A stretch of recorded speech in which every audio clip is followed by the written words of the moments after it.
Good morning student. आज हम लोग पढ़ेंगे भोजन, विभिन्न प्रकार के फल, भोजन और बहुत सारे पोषक तत्वों के बारे में पढ़ेंगे। हमारा पाठ का नाम है हमारा भोजन। हमारा भोजन पाठ में हमें दो चीज़ के बारे में बहुत अच्छे से पढ़ना है। एक तो भोजन में किस किस तत्व की प्रधानता होती है, क्या क्या चीज़ उसमें पाया जाता है, और भोजन क्या है।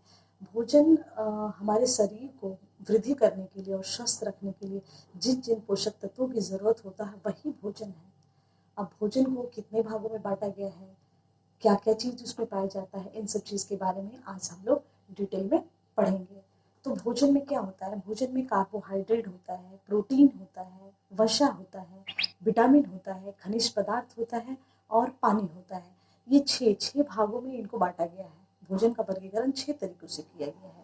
कार्बोहाइड्रेट, अब इस चीज़ को हमें देखना होगा कि किस भोजन में बहुत ज़्यादा कार्बोहाइड्रेट पाया जाता है, किस में बहुत ज़्यादा प्रोटीन पाया जाता है और किस में खनिज लवण पाया जाता है, किस में विटामिन पाया जाता है और किस में पानी पाया जाता है। पानी तो ऐसा नहीं है कि सिर्फ पानी हम पीते हैं तो सिर्फ वही एक पानी है। हमारे भोज्य पदार्थ में भी पानी होता है। आप खीरा खाते हो और वो क्या कहते हो, तरबूज खाते हो, है ना। जितने भी मौसमी जो भी फल आ रहे हैं उन सभी मौसमी फल में पानी की मात्रा ज़्यादा है, खनिज लवण भी बहुत है और उसके साथ साथ पानी की भी मात्रा ज़्यादा है। अब इसमें हम पहली बात तो ये जानेंगे कि कार्बोहाइड्रेट आखिर हम क्यों खाएं, किस लिए खाएं, क्या इसकी आवश्यकता है हमारे शरीर में। तो कार्बोहाइड्रेट खाने से क्या होता है कि हमें ऊर्जा मिलता है। ऊर्जा मिलता है, जब हमारे शरीर में ऊर्जा रहेगा तभी तो हम खेलेंगे, दौड़ेंगे, है ना, पढ़ेंगे और सारी तरह के क्रियाकलाप को हम पूरा करेंगे। अब बात यहाँ ये आती है कि ऊर्जा हमें किस किस चीज़ से मिलता है। तो ऊर्जा जितना भी तरह का आप अनाज खाते हो, अनाज में बहुत सारे अनाज आते हैं। जैसे आपका गेहूँ हो गया, गेहूँ को तो आप डायरेक्ट नहीं खाते हो, उसको क्या करते हो, उसको पिसवाते हैं मिल में। पिसवाने के बाद आटा बनता है, चावल, धान से हमारा चावल बनता है जिससे हम पका करके भात बनाते हैं। और आपका मक्का हो गया, मक्का जिसको गांव में आप जोंधरी कहते हो, इंग्लिश में उसको हम मेज़ कहते हैं। तो मक्के की आटा होती है, उससे भी रोटी बनाई जाती है। उसके बाद उसका दाना भूज करके भी उसको दाने के रूप में खाया जाता है। और विभिन्न प्रकार के जो आजकल देख रहे हो पॉपकॉर्न्स वगैरह और क्या बहुत सारे जो कुरकुरे वगैरह जो क्रंची चीज़ें हैं उसमें भी मक्का की बहुत ज़्यादा प्रतिशतता होती है। और वो हमारे स्वास्थ्य के लिए बहुत ही लाभदायक है। लेकिन जो मार्केट में जो पैकिंग वाला जो आ रहा है कुरकुरे, चिप्स, बिस्किट, ये बहुत ज़्यादा हमारे स्वास्थ्य के लिए लाभदायक नहीं है। इससे हानियाँ बहुत ज़्यादा होती है, नुकसान ही ज़्यादा होता है, फ़ायदे कम होते हैं। इसलिए उन सब चीज़ को बहुत ही कम खाना चाहिए। अब बात आ गई कि हमारा अनाज तो इन सब चीज़ को हम रोज़ खाते हैं, रोटी खाते हैं, चावल खाते हैं और मक्के की आटे की रोटी खाते हैं। जौ का भी इस्तेमाल करते हैं। तो ये सारा क्या है, अनाज है। इन सभी अनाज से हमें क्या मिलता है, ऊर्जा मिलता है। ऊर्जा मिलता है और उस ऊर्जा में इसके ही मदद से हम अपने काम को पूरा करते हैं, खेलते हैं, कूदते हैं, पढ़ाई करते हैं और सारे अपने क्रियाकलाप को पूरा करते हैं। दूसरा आपका आता है, ऊर्जा सिर्फ उसी में नहीं मिलता है, कार्बोहाइड्रेट की जो प्रतिशतता होता है फलों में भी बहुत ज़्यादा अमाउंट में पाया जाता है। जैसे ये देखिए, ये आपका बनाना है और बनाना जो केला है इसमें भी बहुत ज़्यादा हाई अमाउंट में आपका कार्बोहाइड्रेट पाया जाता है और ये भी ऊर्जा का एक बहुत ही अच्छा स्रोत माना जाता है। इससे हमें अत्यधिक मात्रा में क्या मिलता है, ऊर्जा मिलती है। तो फ्रूट्स में भी बहुत सारे ऐसे फ्रूट्स हैं जो पल्पी फ्रूट हैं, जो फ्लेशी फ्रूट हैं, उसमें बहुत ज़्यादा अमाउंट में क्या पाया जाता है, आपका कार्बोहाइड्रेट के अलावा उसमें खनिज लवण भी पाया जाता है और विटामिन भी पाए जाते हैं। तो इसलिए हमें अपने खाने में फ्रूट्स को भी ऐड करना चाहिए, है ना। और दूसरा चीज़ आता है आपका प्रोटीन। तो प्रोटीन क्या होता है, प्रोटीन का मेन काम क्या होता है, प्रोटीन हम क्यों खाएं। तो प्रोटीन खाने से हमारे शरीर की वृद्धि होती है। देखते हो ना, एक छोटा सा एक छोटा सा बच्चा होता है, फिर धीरे धीरे वो क्या होता है, बड़ा होता है। आप अपने बारे में ही देख लो कि जब आप पहली कक्षा में थे तो कितने छोटे थे, फिर धीरे धीरे आपकी हाइट बढ़ती गई और आप बहुत टॉल होते जा रहे हो। आखिर क्यों, कैसे? तो हमारी जो लंबाई बढ़ रही है, हमारी जो शरीर की वृद्धि हो रही है, वो कहीं ना कहीं प्रोटीन का ही काम है। प्रोटीन जब हम लेते हैं तो हमारा शरीर का क्या होता है, ग्रोथ होता है, वृद्धि होता है और हमारा शरीर बढ़ता है। इसके साथ साथ प्रोटीन का एक और भी काम होता है कि जैसे हम खेल रहे हो, गिर गए, अचानक गिर जाते हैं, चोट लग जाता है, तो वहाँ का सेल वगैरह जो है, कोशिका टूट गया, टूट जाने के बाद इंजुर्ड हो जाता है, घाव हो जाता है उसमें। अब उसको भरने के लिए, हील करने के लिए किसी न किसी चीज़ की तो ज़रूरत होती है। तो वो चीज़ या तो आप दवा से उसको फुलफिल करते हो या आप अपने डाइट में उसको ऐड करते हो। तो डाइट में हम प्रोटीन यदि खाते रहते हैं तो प्रोटीन के अंदर ये शक्ति है कि वो हमारे शरीर की जो टूटी फूटी सेल है, टूटी फूटी जो कोशिका है, उसको वो मरम्मत कर देता है। तो इसीलिए खाने में हमें प्रोटीन को भी ऐड करना चाहिए। और तीसरी चीज़ आता है वसा। वसा भी एक ऊर्जा का ही स्रोत है, उसमें भी बहुत ज़्यादा अमाउंट में ऊर्जा पाया जाता है। अब आप जब भी घर में आपकी मम्मी वगैरह क्या बनाती हैं, सब्जियां बनाती हैं, तो तेल डालती हैं, घी डालती हैं, है ना, विभिन्न प्रकार का तेल, मस्टर्ड ऑयल यूज़ करती हैं, सरसों का तेल यूज़ करती हैं, या तिल का तेल यूज़ करती हैं, या सूर्यमुखी का तेल यूज़ करती हैं, या घी का इस्तेमाल करती हैं। तो ये सब क्या है, ये सब वसा का स्रोत है। और हमारे शरीर में वसा का भी उतना ही इम्पोर्टेंस है जितना प्रोटीन और कार्बोहाइड्रेट का है। लेकिन सबका एक उचित मात्रा में ही इस्तेमाल करना चाहिए, क्योंकि ज़्यादा जब शरीर में होता है तो उससे हमें विभिन्न प्रकार की बीमारियां भी होती हैं।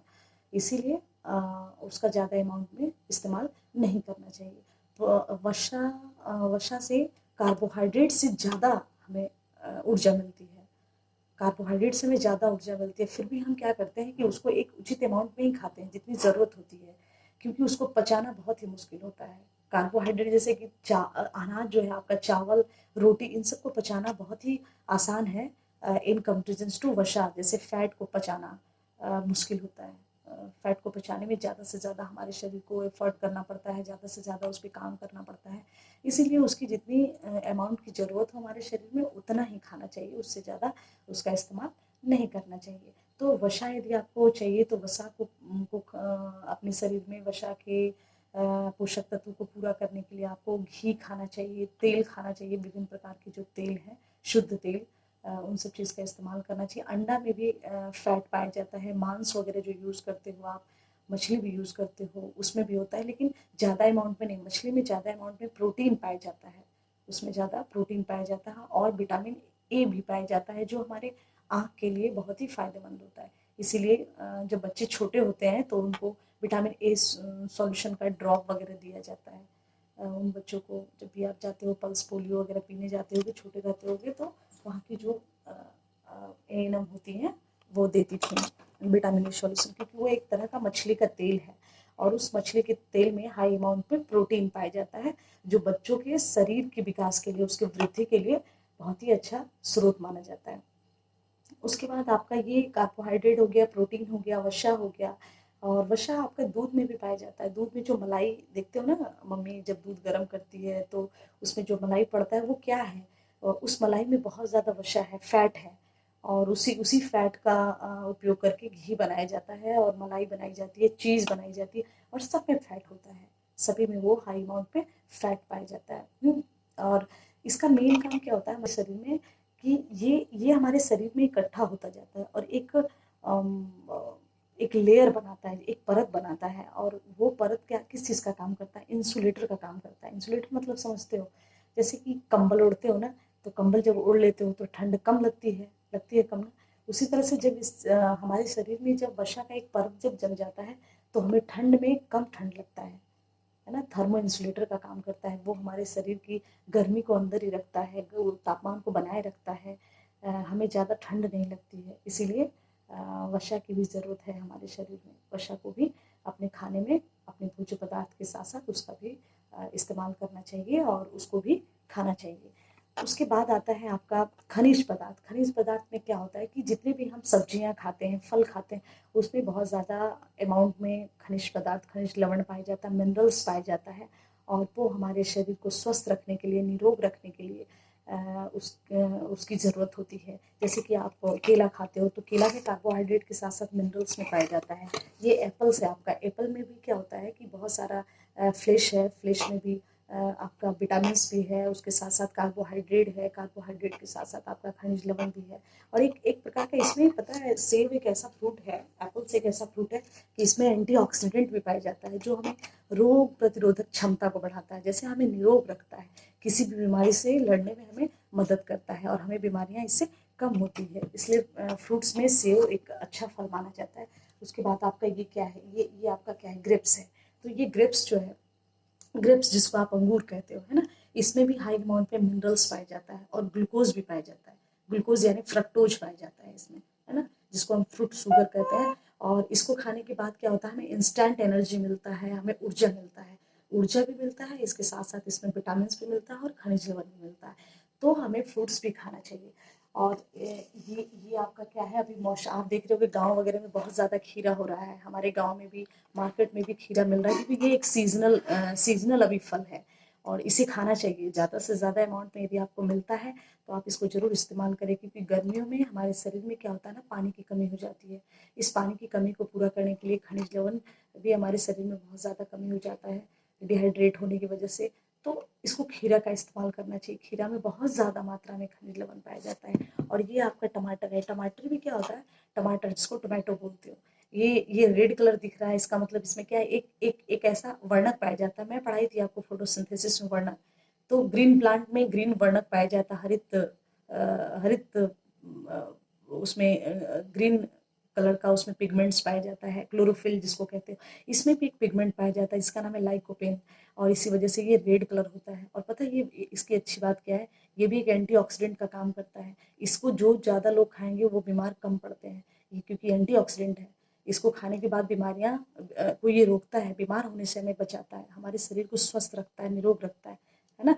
तो ये खाना चाहिए। इसमें मिनरल्स भी बहुत ज़्यादा है, इसमें विटामिन सी भी पाया जाता है। और विटामिन सी क्या होता है, इसके अंदर भी एक शक्ति होता है कि हमारे शरीर को इन्फेक्शन से बचाता है, हमें किसी भी तरह का इन्फेक्शन होने से हमारे शरीर को सुरक्षा देता है, ये सुरक्षित रखता है, इन्फेक्शन नहीं होने देता है। इसलिए आप अपनी सब्जी में टमाटर भी जरूर डालें। हाँ, और ये देखिए ये आपका क्या है, बॉटल गार्ड है, बॉटल गार्ड है, कद्दू है। तो कद्दू में भी क्या होता है, ये फ्लेसी वेजिटेबल्स है। इस वेजिटेबल्स में भी बहुत ज़्यादा अमाउंट में खनिज लवण पाया जाता है, विटामिन पाया जाता है ना। तो हमें इसको इस सब्जियों के रूप में कद्दू भी खाना चाहिए। और ये आपका क्या है, ये आपका टोमेटो है। तो टोमेटो ये आपकी टोमेटो है, सॉरी फॉर दैट, ये टोमेटो है और ये आपको पोटैटो है। तो पोटैटो में एक्चुअली क्या होता है ना, इसमें इसकी और इसके दोनों में अंतर यही है कि इसमें ज़्यादा से ज़्यादा मात्रा में खनिज लवण है, लेकिन इसमें खनिज लवण की मात्राएं कम है। इसमें रिचेस्ट अमाउंट में कार्बोहाइड्रेट पाया जाता है, इसमें बहुत ज़्यादा कार्बोहाइड्रेट है। आप ज़्यादा आलू खाओगे तो आलू से आपको ऊर्जा मिलेगा, क्या मिलेगा, ऊर्जा मिलेगा, है ना। तो इस प्रकार से क्या है ना कि हमें खाने में कार्बोहाइड्रेट, प्रोटीन, वसा, खनिज लवण और विटामिन के लिए हमें फल वगैरह खाना होगा, विभिन्न प्रकार के फल को खाना होगा। और ये देखिए ये आपका क्या है, लेमन है। लेमन में क्या होता है, विटामिन पाया जाता है, विटामिन सी पाया जाता है, और ये भी हमें क्या करता है, इन्फेक्शन से हमें बचाता है। इसलिए गर्मी में आप लोग इसका भी ज़्यादा से ज़्यादा इस्तेमाल करें, अपने खाने में, सलाद में डालें, ऐसे पानी में लेकर के पिए, जिससे आपके शरीर को विटामिन और खनिज लवण मिलता रहे। उसके बाद क्या होता है, प्रोटीन। प्रोटीन सिर्फ आपके दाल में ही नहीं मिलता है, दाल के साथ साथ मछली में भी मिलता है, दूध में भी प्रोटीन मिलता है, हाई अमाउंट में आपका प्रोटीन मिलता है। दाल जैसे मूंग की दाल ले लो, चने की दाल ले लो, अरहर की दाल ले लो, है ना। इन सब में क्या होता है, प्रोटीन ज़्यादा पाया जाता है। और उससे भी सबसे ज़्यादा जो आपके मिड डे मील जो बनता है, तो उस मिड डे मील में रोज़ आपको सोयाबीन की सब्जियां दी जाती है, मतलब कुछ अमाउंट में सोयाबीन जरूर डाला जाता है आपकी सब्जियों में। क्यों, क्योंकि उसमें रिचेस्ट अमाउंट में प्रोटीन पाया जाता है, और जो आपके शरीर की वृद्धि के लिए, विकास के लिए बहुत ही ज़्यादा जरूरी है। इसलिए आप लोग सोयाबीन को फेंके ना, जो भी आपके एमडीएम के खाना में सोयाबीन मिलता है उसको आप जरूर खाएं, क्योंकि उससे आपके शरीर की वृद्धि होगी, शरीर का ग्रोथ होगा और आप बड़े होंगे और आपका शरीर स्वस्थ भी रहेगा, है ना। तो ये सारी चीज़ें क्या हैं, आपके भोजन के बहुत सारे पोषक तत्व थे, और इन पोषक तत्वों को इस्तेमाल करने से, खाने से हमारा शरीर क्या रहता है, स्वस्थ रहता है और निरोग रहता है। अब आप बात यहाँ से ये आती है कि मैं ये चीज़ समझ चुकी हूँ कि आप लोग इस बात को समझ चुके हो कि भोजन क्या है और भोजन को कितने वर्गों में बांटा गया है। तो भोजन क्या है, भोजन बहुत विभिन्न प्रकार के पोषक तत्वों का एक मिश्रण है, जिसके खाने से हमारा शरीर स्वस्थ रहता है और निरोग रहता है। भोजन को हम 6 वर्गों में बांटे हैं। पहला आपका है कार्बोहाइड्रेट, दूसरा है आपका प्रोटीन, और तीसरा है वसा, चौथा है आपका विटामिन, और पांचवा है आपका खनिज लवण, और छठा है आपका पानी। पानी देखिए, किसी भी खाने को बनाने के लिए और खाने के बाद भी हम पानी पीते हैं। क्यों पीते हैं? क्योंकि पानी जब हम नहीं देंगे तो भोजन अच्छे से उसमें मिक्स नहीं हो पाएगा, घुल नहीं पाएगा, और नहीं घुलेगा, ना ही उसके अच्छे से पाचन हो पाएगा। जब वो अच्छे से उसकी पाचन नहीं होगा तो हमारे शरीर को क्या होगा, हमारा शरीर उसको अवशोषित नहीं कर पाएगा। इसीलिए पानी का ही उतना ही महत्व है जितना कि प्रोटीन, कार्बोहाइड्रेट, विटामिन और मिनरल्स का है। तो इसीलिए हमें प्रतिदिन, दिन भर, पूरे दिन में 3 से 4 लीटर पानी जरूर पीना चाहिए। शुद्ध पानी पीना चाहिए, साफ पानी पीना चाहिए। तो इस तरह से ये आपका भोजन पाठ जो है खत्म होता है। अब आपकी दक्षता परीक्षा के लिए जो यूपी गवर्नमेंट आप लोगों को एक दक्षता परीक्षा करवाते हैं, तो उस परीक्षा को के पॉइंट ऑफ व्यू से बहुत सारा क्वेश्चन इंपॉर्टेंट है। जैसे आपसे ये क्वेश्चन पूछा जा सकता है कि किस भोज्य पदार्थों में सबसे ज़्यादा प्रोटीन पाया जाता है, तो ये आपका सोयाबीन है ना।